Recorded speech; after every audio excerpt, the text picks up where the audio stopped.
ഉജ്ജയിൻ നഗരം ഭൂമിയിലെ സ്വർഗമാണെന്ന് പറഞ്ഞാൽ അത് തെറ്റായിരിക്കില്ല. കാരണം ഇവിടുത്തെ ധർമ്മിഷ്ഠനായ രാജാവ് തന്റെ താഴ്മയുള്ള പ്രവൃത്തികളിലൂടെ പ്രജകൾക്ക് സേവ ചെയ്തുകൊണ്ടിരുന്നു. മാന്ത്രികനായ ഷഫ്രിയും അദ്ദേഹത്തിന്റെ മിത്രമെന്ന നിലയ്ക്ക് രാജാവിന് കൂട്ടായിരുന്നു. ഉജ്ജയിൻ പ്രജകൾ സന്തോഷത്തോടെ ജീവിതം നയിച്ചുകൊണ്ടിരുന്നു. പെട്ടെന്ന് ഉജ്ജയിൻ നഗരത്തിൽ അപശകനവും അനർത്ഥവും സംഭവിക്കാൻ ആരംഭിച്ചു. ജനങ്ങൾക്ക് ഭയമുണ്ടാവാൻ തുടങ്ങി. മന്ത്രവാദി വിഷ്പാൽ ഉജ്ജയിനിലെ പ്രജകളെ വിഷമിപ്പിക്കുവാനും രാജാവിനെ ഭയപ്പെടുത്തുവാനും തന്റെ മാന്ത്രിക ശക്തികളെ ഉപയോഗിച്ചു. നഗരത്തിലെ ജനങ്ങളെ ശില്പങ്ങളാക്കി മാറ്റി. നഗരത്തിലെ കടകളും തെരുവുകളും എന്നുവേണ്ട എല്ലാ സ്ഥലങ്ങളിലും പ്രജകൾ ജീവനോടെ ശില്പങ്ങളായി മാറി. വിഷ്പാൽ ഈ ശില്പങ്ങളെ വിറ്റ് ഒരുപാട് പണം സമ്പാദിച്ചു. അയാളുടെ മാന്ത്രിക വിദ്യ കാരണം ആ നഗരത്തിലെങ്ങും ഭീതി പരന്നുകൊണ്ടേയിരുന്നു. ഉജ്ജയിനിലെ പ്രജകൾ മഹാരാജാവിനോട് സഹായത്തിനായി അപേക്ഷിക്കാൻ ചെന്നു. മന്ത്രവാദി ബിഷ്പാലിനെ താൻ ചെയ്ത കുറ്റത്തിന് തക്കതായ ശിക്ഷ ലഭിക്കുന്നതായിരിക്കും. അവൻ ചെയ്ത കുറ്റത്തിന് ഇവനോട് ഞാൻ ഒരിക്കലും ക്ഷമിക്കാൻ പോകുന്നില്ല. മഹാരാജാവേ, മന്ത്രവാദി വിശ്വാലിനെ തോൽപ്പിക്കുക എന്നുള്ളത് നടക്കാത്ത ഒരു കാര്യമാണ്.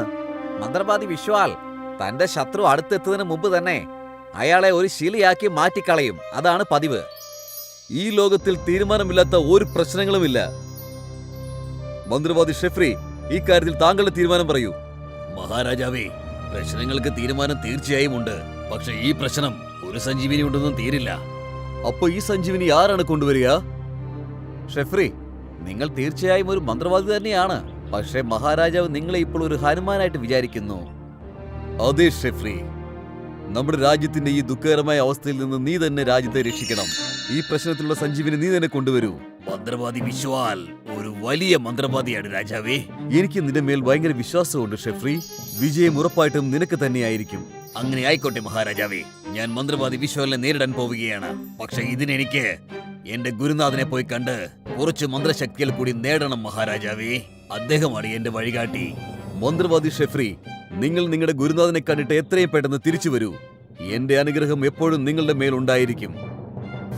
മഹാരാജാവിന്റെ അനുഗ്രഹത്താൽ മന്ത്രവാദി ഷെഫ്രിക്ക് ഉറപ്പായിട്ടും വിജയം നേടാൻ പറ്റും. ആ പറഞ്ഞത് വളരെ ശരിയാണ്. ഇനിമേൽ അദ്ദേഹമാണ് നമ്മുടെ രക്ഷകൻ. മന്ത്രവാദി ഷെഫ്രി നമ്മളൊക്കെ ശിലയായി മാറാതെ നമ്മളെ സംരക്ഷിച്ചുകൊള്ളും.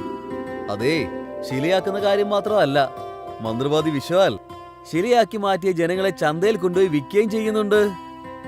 ഇത് കലിയുഗമാണ് ചേട്ടാ, കലിയുഗം. ഇവിടെ ഇതൊക്കെ നടക്കാതിരുന്നാൽ മാത്രമേ അത്ഭുതമെന്ന് പറയാനുള്ളൂ. അധർമ്മ എത്രത്തോളം താണ്ഡവം ആടിയെന്ന് പറഞ്ഞാലും അവസാനം ജയിക്കാൻ പോകുന്നത് ധർമ്മം തന്നെയായിരിക്കും. ആ പറഞ്ഞത് വളരെ ശരിയാണ്.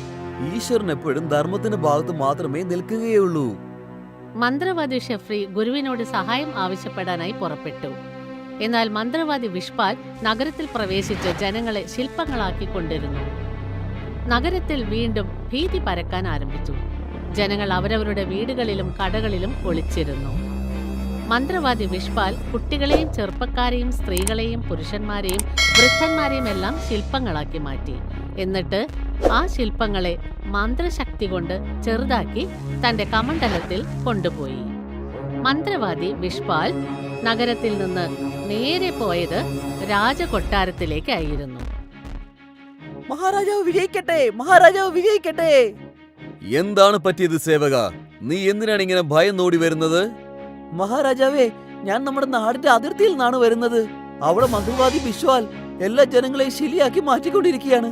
അവൻ നടന്നു വരുന്ന വഴിയിൽ കാണുന്ന ജനങ്ങളെ എല്ലാം ശിലകളാക്കി മാറ്റി തന്റെ കയ്യിലെ കമണ്ടുമില്ലാത്ത അടച്ചു വെച്ചിരിക്കുകയാണ്.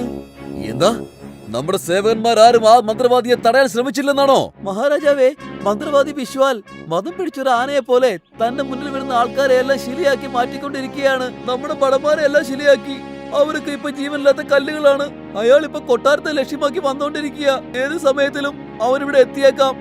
നമ്മൾ ആ മന്ത്രവാദി വിശ്വാലിനെ തടഞ്ഞു നിർത്തും. ഭടന്മാരെ, നിങ്ങളെല്ലാവരും എന്റെ കൂടെ വരൂ. മന്ത്രവാദി വിഷ്പാൽ രാജാവിനെയും സൈനികരെയും പ്രതിമകളാക്കി അവരെ മൈതാനത്തിലേക്ക് കൊണ്ടുവന്നു. അപ്പോൾ മന്ത്രവാദി ഷെഫ്രി അവിടെ എത്തി മന്ത്രവാദി വിഷ്പാലുമായി ഏറ്റുമുട്ടി. വിഷ്പാൽ തന്റെ മന്ത്രശക്തി കൊണ്ട് സിംഹം, ചെന്നായ മുതലായ ക്രൂര മൃഗങ്ങളെ ഉൽപ്പാദിപ്പിച്ചു. എന്നിട്ട് അവയെ ഷിഫ്രിയുടെ നേരെ അയച്ചു. രാജാവും മന്ത്രിമാരും ഭടന്മാരും ശില്പങ്ങളായി അവിടെ നിന്നിട്ടുണ്ടായിരുന്നു. പ്രജകളെല്ലാം ഈ മാന്ത്രിക ക്രീഡ നോക്കിക്കൊണ്ടിരുന്നു. മൈതാനം മുഴുവനും നഗരത്തിലെ ജനങ്ങൾ തിങ്ങിക്കൂടി. അവർ മന്ത്രവാദികളുടെ അഭ്യാസം കണ്ടുകൊണ്ടിരുന്നു. ഷെഫ്രി ക്രൂര മൃഗങ്ങളുമായി പോരാടി. ഒടുവിൽ മാന്ത്രിക ശക്തി കൊണ്ട് അവയെ കൊന്നു. ഇപ്പോൾ വിഷ്പാലിനും ഷെഫ്രിക്കും ഇടയിൽ മാന്ത്രിക സംഘട്ടനം നടന്നു. തങ്ങളുടെ മാന്ത്രിക ശക്തി കൊണ്ട് ഇരുവരും പരസ്പരം ആക്രമിച്ചു. ചിലപ്പോൾ ഷെഫ്രി വിഷ്പാലിനെ തോൽപ്പിക്കും, ചിലപ്പോൾ വിഷ്പാൽ ഷെഫ്രിയെ തോൽപ്പിക്കും. മാന്ത്രിക യുദ്ധം നീണ്ടുപോയി. വിഷ്പാൽ ഓരോ പ്രാവശ്യവും പുതിയ മാന്ത്രിക വിദ്യകൾ പ്രയോഗിച്ചുകൊണ്ടിരുന്നു. എന്നാൽ ഷെഫ്രി അയാളുടെ മാന്ത്രിക ശക്തിയെ കീഴടക്കി. ഷെഫ്രി, നീ ഞങ്ങളുടെ എല്ലാവരുടെയും ജീവൻ സംരക്ഷിച്ച് ഈ രാജ്യത്തിന് വലിയ സഹായമാണ് ചെയ്തിരിക്കുന്നത്. മഹാരാജാവേ, ഇതെന്റെ കടമയാണ്. മന്ത്രവാദി ബിശ്വാൽ എന്റെ രാജ്യത്തിന് ഒരുപാട് നഷ്ടങ്ങൾ വരുത്തി വെച്ചിരിക്കുന്നു. ജനങ്ങളെ ഒരുപാട് ബുദ്ധിമുട്ടിപ്പിച്ച് രാജ്യദ്രോഹം ചെയ്തിരിക്കുന്നു. അപ്പോൾ രാജ്യദ്രോഹത്തിനുള്ള ശിക്ഷ മരണമാണ്. മഹാരാജാവേ, ഈ ദുഷ്ടനായ മന്ത്രവാദിക്ക് ഉടൻ തന്നെ മരണശിക്ഷ വിധിക്കൂ. മന്ത്രവാദി ബിശ്വാൽ ജീവനോടെ ഇരിക്കുന്നത് നമ്മുടെ രാജ്യത്തിന് അപകടകരമാണ്. ഷെഫ്രി, നീ ഈ രാജ്യത്തിന്റെ വിശ്വസ്തനായ ഒരു മന്ത്രവാദിയാണ്. നിങ്ങൾ തന്നെ പറയൂ, ബിശ്വാലിന് എന്ത് ശിക്ഷയാണ് കൊടുക്കേണ്ടത്? മഹാരാജാവേ, അങ്ങ് വിശ്വാലിനോട് ക്ഷമിക്കണമെന്നാണ് ഞാൻ ആഗ്രഹിക്കുന്നത്. നിങ്ങൾ എന്താണ് പറയുന്നത് ഷെഫ്രി? അതേ മഹാരാജാവേ, ക്ഷമിക്കുന്നത് തന്നെയാണ് നമ്മുടെ ധർമ്മം. കാര്യം ശരിയാണ്. വിശ്വാൽ രാജ്യദ്രോഹ കുറ്റം ചെയ്തിരിക്കുന്നു. തന്റെ കൈവശമുള്ള മന്ത്രശക്തിയൊക്കെ ഉപയോഗിച്ച് നല്ലത് ചെയ്യുന്നതിന് പകരം നാശം വിതച്ച് ഒരുപാട് ദ്രോഹം ചെയ്തിരിക്കുന്നു. പക്ഷേ ഞാൻ എന്റെ മന്ത്രശക്തി കൊണ്ട് അവന്റെ ശക്തി മുഴുവൻ ഞാൻ നശിപ്പിച്ചിരിക്കുന്നു. ഇപ്പൊ ഇവന് ഒട്ടും മന്ത്രശക്തികളില്ല. ദുർമന്ത്രവാദിയായിരുന്ന ഇവനിപ്പോ ഒരു മനുഷ്യനായി മാറിയിരിക്കുന്നു. ഇനി ഒരിക്കലും ഇവന് മന്ത്രതന്ത്രങ്ങളൊന്നും ചെയ്യാൻ കഴിയില്ല. അതായത് ഇനി ഇവനൊരു മന്ത്രവാദിയാകാൻ കഴിയില്ല. ഷെഫ്രി, ഞാൻ നിങ്ങളുടെ വാക്കുകളെ ബഹുമാനിക്കുന്നു. എന്നാലും ഇവനോട് ക്ഷമിക്കുന്നതിന് മുമ്പായിട്ട് നിങ്ങൾ ഒരിക്കൽ കൂടി ഒന്ന് ആലോചിച്ച് നോക്കൂ. മഹാരാജാവേ, എന്റെ ആഗ്രഹം അങ്ങ് ഇവനോട് ക്ഷമിക്കണമെന്ന് തന്നെയാണ്. എങ്കിൽ ശരി ഷെഫ്രി, ഞാൻ എന്റെ രാജ്യധർമ്മം കണക്കിലെടുത്ത് മന്ത്രവാദി ബിശ്വാലിന് ഞാൻ മാപ്പ് കൊടുത്തിരിക്കുന്നു. ഉജ്ജയിൻ നഗരം ഭൂമിയിലെ സ്വർഗമാണെന്ന് പറഞ്ഞാൽ അത് തെറ്റായിരിക്കില്ല. കാരണം ഇവിടുത്തെ ധർമ്മിഷ്ഠനായ രാജാവ് തന്റെ താഴ്മയുള്ള പ്രവൃത്തികളിലൂടെ പ്രജകൾക്ക് സേവ ചെയ്തുകൊണ്ടിരുന്നു. മാന്ത്രികനായ ഷെഫ്രിയും അദ്ദേഹത്തിന്റെ മിത്രമെന്ന നിലയ്ക്ക് രാജാവിന് കൂട്ടായിരുന്നു. ഉജ്ജയിൻ പ്രജകൾ സന്തോഷത്തോടെ ജീവിതം നയിച്ചുകൊണ്ടിരുന്നു. പെട്ടെന്ന് ഉജ്ജയിൻ നഗരത്തിൽ അപശകനവും അനർത്ഥവും സംഭവിക്കാൻ ആരംഭിച്ചു. ജനങ്ങൾക്ക് ഭയമുണ്ടാവാൻ തുടങ്ങി. മന്ത്രവാദി വിഷ്പാൽ ഉജ്ജയിനിലെ പ്രജകളെ വിഷമിപ്പിക്കുവാനും രാജാവിനെ ഭയപ്പെടുത്തുവാനും തന്റെ മാന്ത്രിക ശക്തികളെ ഉപയോഗിച്ചു. നഗരത്തിലെ ജനങ്ങളെ ശില്പങ്ങളാക്കി മാറ്റി. നഗരത്തിലെ കടകളും തെരുവുകളും എന്നുവേണ്ട എല്ലാ സ്ഥലങ്ങളിലും പ്രജകൾ ജീവനോടെ ശില്പങ്ങളായി മാറി. വിഷ്പാൽ ഈ ശില്പങ്ങളെ വിറ്റ് ഒരുപാട് പണം സമ്പാദിച്ചു. അയാളുടെ മാന്ത്രിക വിദ്യ കാരണം ആ നഗരത്തിലെങ്ങും ഭീതി പരന്നുകൊണ്ടേയിരുന്നു. ഉജ്ജയിനിലെ പ്രജകൾ മഹാരാജാവിനോട് സഹായത്തിനായി അപേക്ഷിക്കാൻ ചെന്നു. മന്ത്രവാദി ബിശ്വാലിന് താൻ ചെയ്ത കുറ്റത്തിന് തക്കതായ ശിക്ഷ ലഭിക്കുന്നതായിരിക്കും. അവൻ ചെയ്ത കുറ്റത്തിന് ഇവനോട് ഞാൻ ഒരിക്കലും ക്ഷമിക്കാൻ പോകുന്നില്ല. മഹാരാജാവേ, മന്ത്രവാദി വിശ്വാലിനെ തോൽപ്പിക്കുക എന്നുള്ളത് നടക്കാത്ത ഒരു കാര്യമാണ്. മന്ത്രവാദി വിശ്വാൽ തന്റെ ശത്രു അടുത്തെത്തുന്നതിന് മുമ്പ് തന്നെ അയാളെ ഒരു ശിലയാക്കി മാറ്റിക്കളയും. അതാണ് പതിവ്. ഈ ലോകത്തിൽ തീരുമാനമില്ലാത്ത ഒരു പ്രശ്നങ്ങളുമില്ല. മന്ത്രവാദി ഷെഫ്രി, ഈ കാര്യത്തിൽ താങ്കളുടെ തീരുമാനം പറയൂ. മഹാരാജാവേ, പ്രശ്നങ്ങൾക്ക് തീരുമാനം തീർച്ചയായും ഉണ്ട്. പക്ഷെ ഈ പ്രശ്നം ഒരു സഞ്ജീവിനി കൊണ്ടൊന്നും തീരില്ല. അപ്പൊ ഈ സഞ്ജീവിനി ആരാണ് കൊണ്ടുവരിക? ഷെഫ്രി, നിങ്ങൾ തീർച്ചയായും ഒരു മന്ത്രവാദി തന്നെയാണ്. പക്ഷേ മഹാരാജാവ് നിങ്ങളെ ഇപ്പോൾ ഒരു ഹനുമാനായിട്ട് വിചാരിക്കുന്നു. അതെ ഷെഫ്രി, നമ്മുടെ രാജ്യത്തിന്റെ ഈ ദുഃഖകരമായ അവസ്ഥയിൽ നിന്ന് നീ തന്നെ രാജ്യത്തെ രക്ഷിക്കണം. ഈ പ്രശ്നത്തിലുള്ള സഞ്ജീവിനി നീ തന്നെ കൊണ്ടുവരൂ. മന്ത്രവാദി വിശ്വാൽ ഒരു വലിയ മന്ത്രവാദിയാണ് രാജാവേ. എനിക്ക് നിന്റെ മേൽ ഭയങ്കര വിശ്വാസമുണ്ട് ഷെഫ്രി. വിജയം ഉറപ്പായിട്ടും നിനക്ക് തന്നെയായിരിക്കും. അങ്ങനെ ആയിക്കോട്ടെ മഹാരാജാവേ. ഞാൻ മന്ത്രവാദി വിശ്വാലിനെ നേരിടാൻ പോവുകയാണ്. പക്ഷെ ഇതിനെനിക്ക് എന്റെ ഗുരുനാഥനെ പോയി കണ്ട് കുറച്ച് മന്ത്രശക്തികൾ കൂടി നേടണം മഹാരാജാവേ. അദ്ദേഹമാണ് എന്റെ വഴികാട്ടി.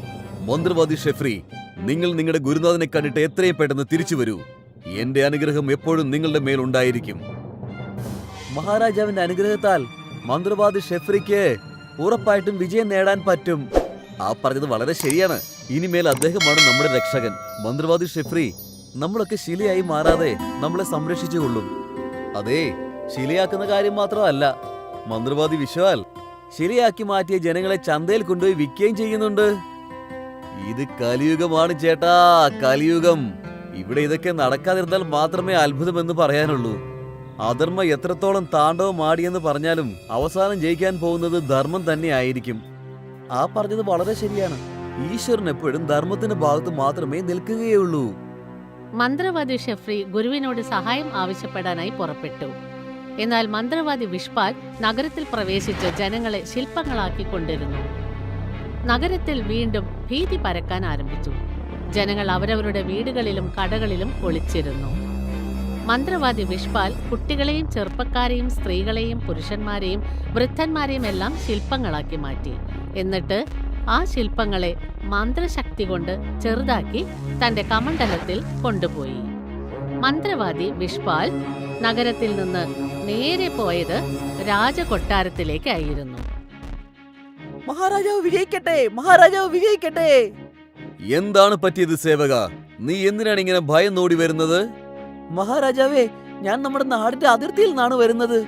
അവിടെ മന്ത്രവാദി വിശ്വാൽ എല്ലാ ജനങ്ങളെയും ശിലയാക്കി മാറ്റിക്കൊണ്ടിരിക്കുകയാണ്. അവൻ നടന്നു വരുന്ന വഴിയിൽ കാണുന്ന ജനങ്ങളെയെല്ലാം ശിലകളാക്കി മാറ്റി തന്റെ കയ്യിലെ കമണ്ടുമില്ലാത്ത അടച്ചു വെച്ചിരിക്കുകയാണ്. എന്താ?